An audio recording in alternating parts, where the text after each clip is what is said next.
If you are bored, unable to attend practice, or unable to leave the house due to a worldwide pandemic, here's something you can use to pass the time with: stick handling.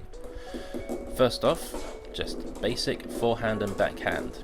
Try to do this without looking at the ball, and this goes for all of these stick handling tricks. Try to do it without looking at the ball.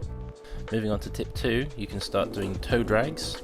Here I'm starting off with using only the backhand side and the forehand side. Try not only doing it right in front of you, but also doing it to both of your sides. So here I'm doing it on my right side, backhand and forehand toe drags, and opposite sides. This will help you gain the skills necessary in order to do tip 3, which is making a figure of 8 using all sides of the blade. Here I'm just imagining 2 cones that I'm just moving the ball around.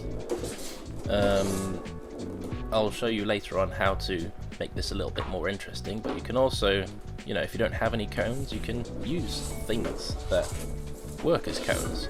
You just need to get a little bit creative. Now here's a way to make stick handling even more interesting, and that is factoring in an element of balance. So challenging your balance, which is also really good if you've suffered an injury to your knees or ankles. This is a great way to train your ankles in a more motivating way, combining with stick handling. And obviously do both legs. That goes without saying, I think, but next up is footwork. Learning how to incorporate a touch with your foot while stick handling can get you out of, you'd be surprised, can get you out of some tight squeezes out on the court, so well worth practicing. Next up is Zorro. Obviously this is a very popular trick to learn, with or without a Zorro hook. Obviously with a Zorro hook you can move it around in the air, so this is the perfect opportunity to practice that. If you have the room for it, try spinning around. Do a little carousel both ways, forehand side and backhand side, and also try doing it with just one hand as well. You probably won't necessarily be spinning around like this on the court, but it's a good exercise nevertheless.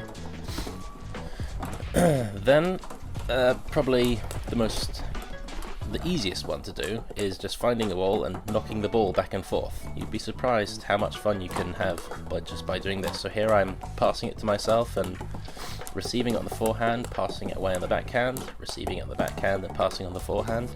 Very good tip, using just one touch. And then obviously incorporating the foot touch routine.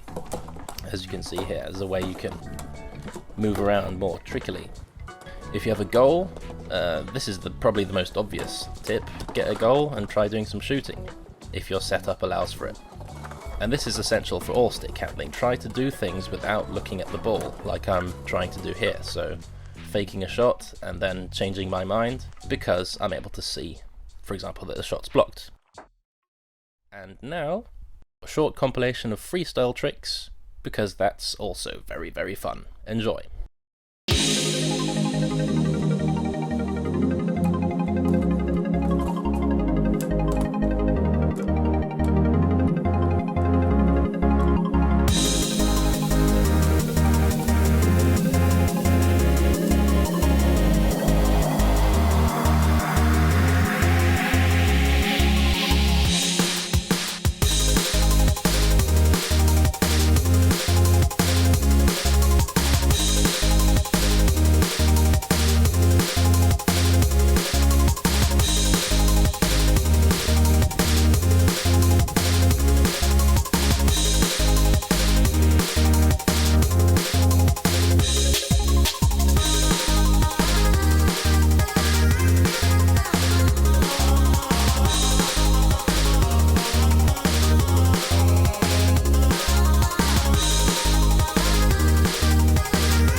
Arigato! Follow Hibiki Sato on Instagram. He is really good at Zorro.